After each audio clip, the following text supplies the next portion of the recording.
Hello, scholars. Where does a 500-pound gorilla sit? Any place he wants to.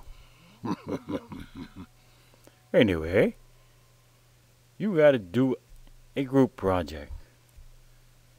So, one of you has to be the gorilla, the independent variable, the one that will disrupt the social setting. Very simple. One of you becomes the independent variable to do an odd behavior, an embarrassing act, and the rest of you will be the make-believe crowd nearby. Now the objective is for the independent variable to do an embarrassing act. Nothing stupid, nothing dangerous, nothing illegal. Just something odd that others who see that act will be embarrassed for you and thereby pretend they do not see you doing this odd behavior. Okay? The make-believe crowd, the rest of the Confederates in your group, will make sure that they pretend that they see the act and pretend not to do anything so as not to embarrass you. That is called studied non-observation. Okay? Very simple. So afterwards, what you need to do is analyze your observations and then submit them to Uncle Dave. See you later, alligator. Hello scholars. Call me Leo. Do you want some ideas? One group had its gorilla. Walk into an elevator on campus. Go to the back wall. And not turn around. Then said, please push the top floor for me. At the top floor. The student remained in the elevator. The fellow students in the group got out to observe the unsuspecting subjects who got out at the top floor. Can you imagine the puzzlement expressed by the subjects under observation? Now my dear, which one of you will be brave as the lion to be the experimental subject for your group?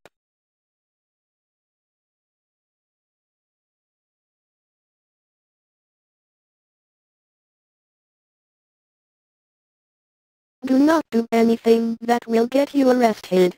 Garris did not receive special treatment. Trust me. One enterprising student let toilet paper hang down from the back of her dress as she stood in the library patio. Oh my, that takes a lot of guts. Oh boy, it looks like you guys got that studied non-observation project, right? You know what I did? I sat down in the library, then wore a paper bag over my head for about a half hour.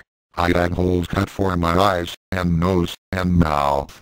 That way no one knew who I was, so I did not feel that silly at all, like some other classmates who did some outrageous things. Good luck in thinking up creative ideas for your scam. Go out and disrupt the norm structure, dude.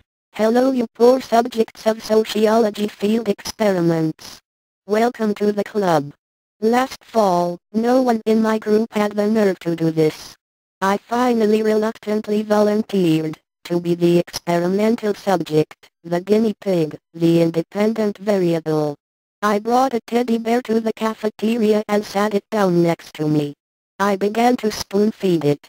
My friends came up and asked what the heck was I doing. I had to tell them it was my sociology project, so go away. That is one of the setbacks. Your really close friends will act on your behalf. But you want your group to observe the reaction, or non-reaction, of strangers in the crowd. I felt silly. But you know what? Feeling silly is part of the experiment. It is one of your observations. You are disrupting the known structure, the rules of behavior. You are creating a social reality. Have fun. Rock out and go for it. And you know what? Uncle Dave gives everybody the maximum points for participation in this group project. So let your hair down and be a little bit cuckoo without becoming the talk of the town. Confucius say, to conduct college field experiments is golden. So, you darlings, are you prepared to be a work of art? Sociology is science, not modern art, don't you know? No offense, but I would rather be doing biology in a laboratory, thank you. And thank you. Okay, so now you have a pretty good idea of what is expected, as well as some of the things you can carry out. Good luck, scholars, and excuse me as I search for bananas. Goodbye.